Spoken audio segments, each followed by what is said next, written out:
वाला खिलाफत मूवमेंट को याद किया, तो खिलाफत मूवमेंट में मैंने आप लोगों को बैकग्राउंड से समझाया, उसको पूरा का पूरा घटनाएं समझाया। ऐसा नहीं कि ये होता है खिलाफत आंदोलन के गांधी जी ने क्या किया, गांधी जी ने दो मुस्लिम बंधुओं को साथ लेकर के, मुस्लिम बंधु कौन कौन से थे, जो कल मेरे को लड़की ने कल जो प्रोग्राम हुआ था वहाँ एक लड़की ने क्वेश्चन पूछा, उसको बताता हूँ पहले क्या था। वो क्वेश्चन ये था, तो बोली सर हिस्ट्री कैसे याद करें, हिस्ट्री याद नहीं होती, बड़ी समस्या है हिस्ट्री की याद करने की, जबकि हिस्ट्री में 100 नंबर आ चुके हैं, मतलब सोशल साइंस में 100 नंबर आ चुके हैं। वो 100 नंबर आने का कारण यही है कि हिस्ट्री में क्या होती हैं, घटनाएं होती हैं, घटनाएं। अब उन घटनाओं का लिंकेज जब तक समझ में नहीं आएगा तब तक पूरी स्टोरी बन नहीं पाएगी ठीक से। हम लोग जहाँ से क्या हो रही हैं, और जब तक घटनाएं समझ में नहीं आएंगी, स्टोरी समझ में नहीं आएंगी, तब तक वो याद कैसे होंगी। फिर वो रट्टे लगाना पड़ता है, रट्टी हुई चीज़ें भूल जाते हैं, कितना भी लगा लो रट्टा उनका मिक्सअप हो जाता है, सब मिक्सअप हो जाता है। आप लोगों के साथ भी हो ही रहा होगा माइंड में कुछ ना कुछ मिक्सअप, इसका आंसर ये है कि इसका आंसर ये होता है कुछ। वो क्यों कहता हूँ कि बुक से पढ़ो, हम लोग क्यों टॉपिक वाइज पढ़ते हैं बुक से, ताकि क्यूबी में क्या होता है जो क्वेश्चन आंसर दिए हुए हैं, क्या वो हर टॉपिक वाइज क्वेश्चन आंसर दिए नहीं दिए, पीछे का टॉपिक का आगे दे दिया क्वेश्चन, आगे का टॉपिक का पीछे कर दिया क्वेश्चन, उसमें तो छोटे क्वेश्चन पहले फिर बड़े क्वेश्चन ऐसे दिए हुए हैं, टॉपिक वाइज कुछ भी नहीं है उसमें।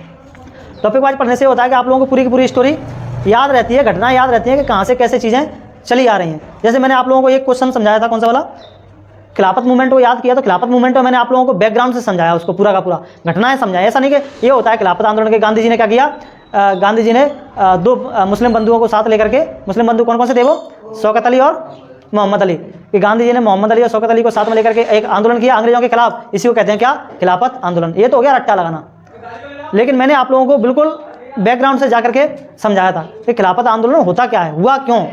अगर आप लोग क्वेश्चन को, जब भी किसी क्वेश्चन को पढ़ रहे हो, पढ़ते समय कोई भी टॉपिक पढ़ रहे हो, तो क्यों का आंसर अगर आप लोगों को मिल रहा है, जो भी टॉपिक पढ़ रहे हो पूछो उससे, टॉपिक से पूछो कि हम इसको पढ़ क्यों रहे हैं, इसमें है क्या है टॉपिक में ऐसा।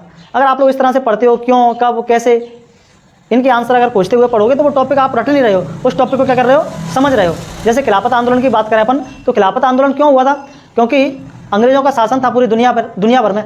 तो अंग्रेजों का शासन था, तो अंग्रेजों का शासन उस टर्की में भी था और अंग्रेजों का शासन हमारे भारत में भी था। अब अंग्रेज तो एक ही जगह से थे, कहाँ से, इंग्लैंड से, उन्हीं का शासन था हर जगह, भारत में भी और टर्की में भी।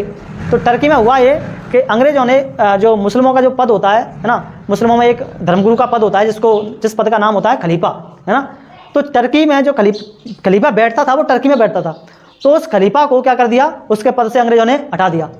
तो चूंकि अंग्रेजों को जैसे उसको पद से हटाया, तो सारे दुनिया भर के मुसलमान क्या हो गए, भड़क गए कि ये कैसे कर सकते हैं, हमारे धर्मगुरु को हमारे पद से हटा दिया। तो वो मुसलमान तो भारत में भी थे, तो भारत में भी भड़क गए वो मुसलमान। जब भारत में भड़के, तब गांधी जी को लगा कि ये, गांधी जी मौका ढूंढ ही रहे थे, गांधी जी मौका ढूंढ ही रहे थे कि कब मेरे को ऐसा मौका मिले कि मैं इन मुसलमानों को साथ कर लूँ। क्यों, क्योंकि मुसलमान अलग मांग कर रहे थे, है ना, डिमांड कर रहे थे, अलग होना चाह रहे थे, अपनी अलग कॉन्स्टिट्यूएंसी की डिमांड कर रहे थे, कहीं कुछ डिमांड कर रहे थे। हिंदू मुस्लिम बिल्कुल ऐसे चल रहा था उनका। तो ऐसे में गांधी जी मौका ढूंढ रहे थे कि कोई ऐसा मौका मिले जिससे मैं इन मुस्लिमों को क्या कर सकूं, साथ कर सकूं, ताकि आज़ादी की लड़ाई हम क्या लड़ सकें, साथ लड़ सकें।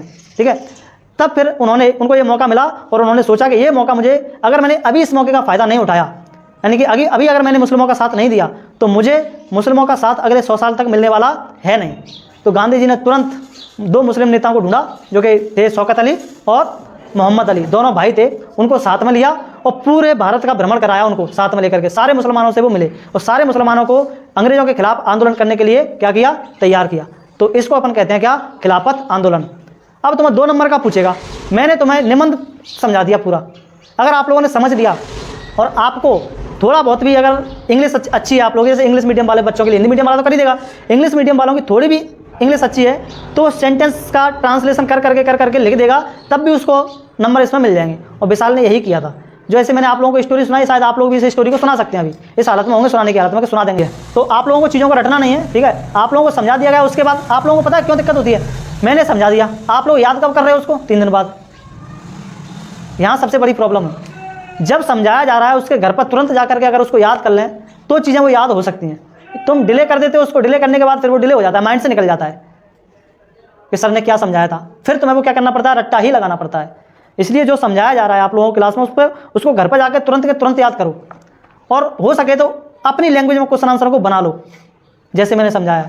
हिस्ट्री में कतई दिक्कत नहीं है बिल्कुल लैंग्वेज की, आप लोग अपनी लैंग्वेज में बिल्कुल लिख सकते हैं, पूरा एक नंबर नहीं कटने वाला है। जैसा क्यूबी में, जैसा बुक में, जैसा नोट्स में दिया है, बिल्कुल लिखने की जरूरत नहीं है। इतिहास में नंबर लाना, इसमें सोशल साइंस में नंबर लाना बहुत आसान है, बहुत आसान है, क्योंकि इसमें सब अपने मन से ही लिखना है।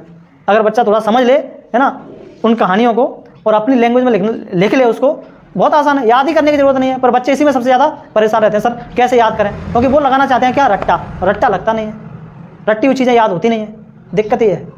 ठीक है, तब भी आप लोगों ने कोई फ़ायदा उठा नहीं पाया मेरा, एक बच्चे ने फ़ायदा उठा पाया लास्ट ईयर 2023 में, नहीं तो इतना अच्छा पढ़ाया जाता है आप लोगों को। अगर पढ़ने वाले बच्चे यहाँ पे हों तो सच में पता नहीं क्या कर दें, टॉप ही करें, टॉप हर बार, इतना शानदार पढ़ाया जाता है आप लोगों को। चलो अपन इस चैप्टर को